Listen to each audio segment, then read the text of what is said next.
Let's take the discussion on markets ahead, more from a portfolio perspective. And we've got Aishvarya Dadheech of Ambit Capital who's joining us today. Aishwarya, afternoon. Thank you so much for your time. I was looking at the commentary provided by you, and I was quite surprised to see a very contrarian view on mid-cap IT. IT, which is in the eye of the storm right now, is an area, particularly the mid-cap IT, which you like for portfolio perspective next 2 to 3 years. What kind of names do you have in your portfolio, or maybe what kind of earnings growth, superior earnings growth do you see these mid-cap names can actually provide over the next 2-3 years, due to which you like them? Thanks. Good afternoon, Ajay. Thanks for this opportunity. What we try to do at Ambit here is always try to stay ahead of the curve, right? We saw, because of the rising rates by Fed of almost more than 400 bips in a very short period of time, there was cascading adverse impact on the IT and the growth stock globally as well as India, right? Where you've seen deep cut into IT stocks by almost more than 30%, 35%. And the valuation in 2021, which stretched to very high level, are coming back to senses now. So we somehow believe that there is an opportunity which lies into the IT space. The growth angle is something which we believe will remain under pressure for at least a couple of quarters. And that's why we are getting these names at this attractive valuation. So we are very selective on IT names. We have in our portfolio players like Persistent, the players like Emphasis, which we believe we'll be able to maintain. Initially, the next couple of quarters, there will be low growth, right? But over the next 2 to 3 years, they can do almost more than 10-12% kind of revenue growth. And because, the headwinds of rising wage hike and other related costs is almost behind us. So that will also help us, to get higher earning growth of almost close to 12-15% minimum from the next 2 to 3 years. So we believe, that is what we see as an opportunity in the space right now. So any investors who want to make a healthy allocation to IT possibly is the right time over the next couple of quarters to add to the high quality IT stocks and stay put for the next 2 to 3 years. See, this is the same strategy which we applied into the banking and the financial services last 2 years back, right? When we expected that the credit growth is expected to pick up, the kind of cleanliness which we witnessed in the balance sheets of the banks and NBFCs, and the valuations were very, very attractive at that point of time. And Street was not very vocal or excited about BFSI last 2 years back. That is the time we went ahead and increased our allocations to BFSI.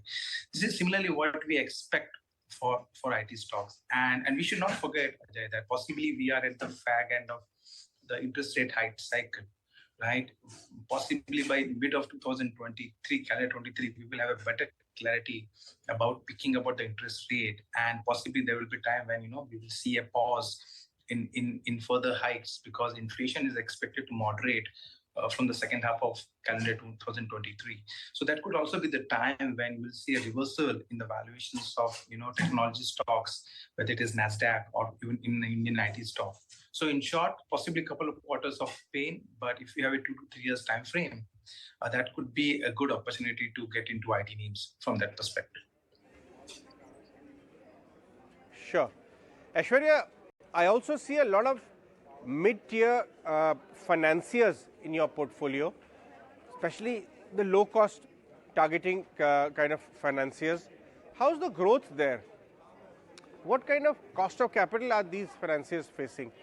Because just today, not entirely comparable, but one of the large lenders is being massively punished in the market, Bajaj Finance, because market did not like the sequential growth which they have posted, though yearly growth is 26%.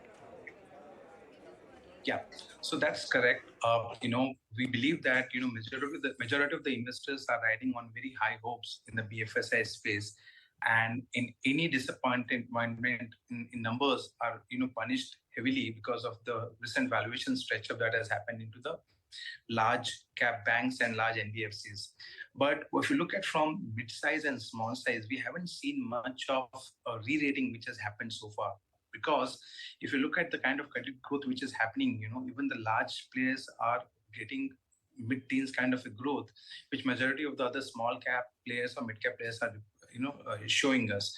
So we haven't seen much of, as I said, valuation relating for them, and from the cost angle, right, because they are not as competitive as compared to the large base. They have been able to manage their deposit franchise. I would say, not in I would say in a very right manner. They are not been getting punished that big way. So what we understand from our perspective, that the re-rating is due for this mid-cap NBFC's bank and small-cap NBFC's bank, and that is about to follow over the next 2 to 3 quarters, because we, in spite of all the excitement, we still believe that the NBFC and the BFSI, including NBFCs and banks, are expected to report very strong numbers, right? Whether because of the higher credit growth, which we witnessed almost 17% for the last fortnight, and their ability to reprice their asset book, which will not have any adverse impact on the NI. So I think NI growth for this quarter at least should be 20% plus. Your credit growth is going to be strong, and because of the lower credit cost, your PAT growth should be upward of 20-25%. So there is a big opportunity for those mid caps and the small cap banks valuations to get re-rated for the next 2 quarters, and that is what we are playing through. Having said that, we also very watchful about entities who have a slightly stronger liability franchise. So we don't want to be with players where they are heavily adversely impacted because of the rising rate scenario, which we are seeing right now. So that's why we are very, very selective in assessing which kind of stocks we have in our portfolios across mid and small cap. And we believe that 3 to 4 names which we are doing phenomenally well from growth perspective, as well as managing their names and growth in NI for the next 2 to 4 quarters. That is what gives us a lot of comfort from that perspective. Aishwarya, also, I see you have moved a lot of positions away from auto OEMs to auto ancillaries. What kind of auto ancillary names you own, and which category of auto ancillaries do you like? Two-wheeler, CVs, bus or tractor? What kind of parts, or ancillary parts do you like, or EVs also? Basically, we normally don't follow fad, right? So we stay away from trends and mega trends and things like that. That's very counterintuitive for a fund managers to say that, but we were used to like auto a lot. That's why we went ahead and got into TVS Motor into one of our fund, which is an OEM, which we believe is doing phenomenally well in tough times.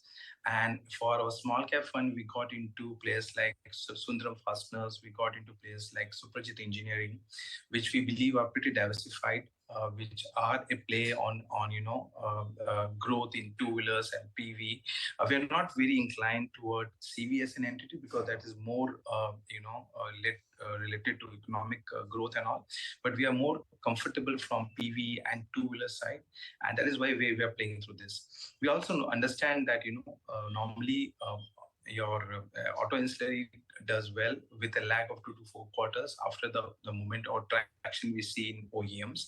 And we believe that, though those last couple of months data is not very, very encouraging, but there is a lot of cushion in growth from two-wheeler perspective, as well as the PV perspective from OEM growth side.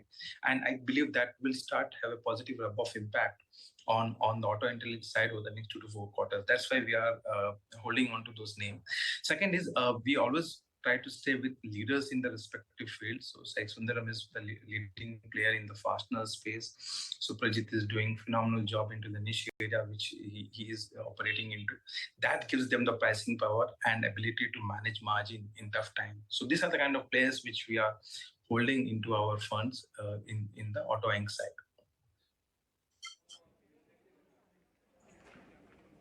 Right. All right, Aishwarya, thank you very much for your time. Good chatting as always.